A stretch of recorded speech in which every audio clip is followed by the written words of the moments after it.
Paano mag-apply ng tax declaration for a first-time tax declaration sa isang bakanting lote kung walang titulo? You will need to prove your claims of ownership or possession to your local city or municipal assessor's office.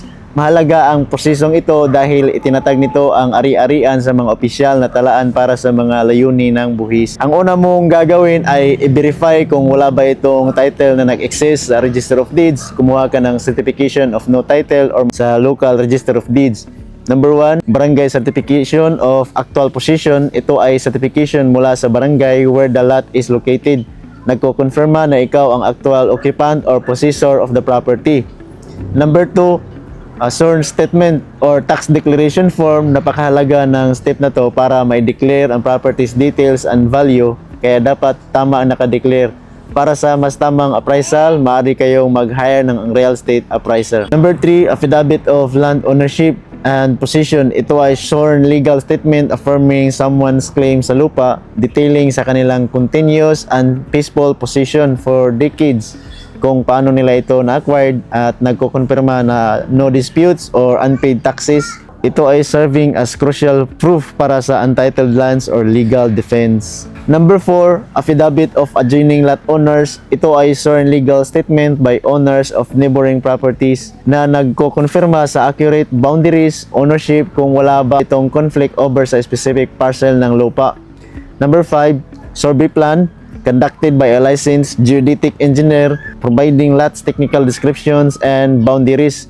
Number 6, get a copy of certificate of lot status and A&D certificate sa SINRO or DNR kung saan nakasakop ang lupa. Kailangan ito para officially classified as alienable and disposable. Kung public land ang lupa, it cannot be forest, timberland, part of a protected area, or needed for public service. Number 7, proof of acquisition. Mas maganda kung may mapakita kang any document explaining how you came to possess the land. In the absence of a formal deed, a notarized affidavit of ownership or possession detailing the history sa pagstay mo at valid government-issued ID. Paalala lang po, ang tax declaration ay hindi land title and does not prove legal ownership. Ito ay document for taxation that lists you as the taxpayer and possessor.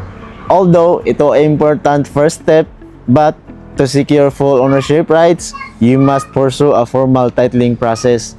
I suggest visit your local assessor's office. They can provide you sa official application form and confirm the specific checklist as requirements. Para sa mas detalyado at legal na advices, maaaring kumonsulta sa isang real estate lawyer to ensure you are on the correct path to eventual ownership. Jidain Land Titling Services. Follow for more land titling tips.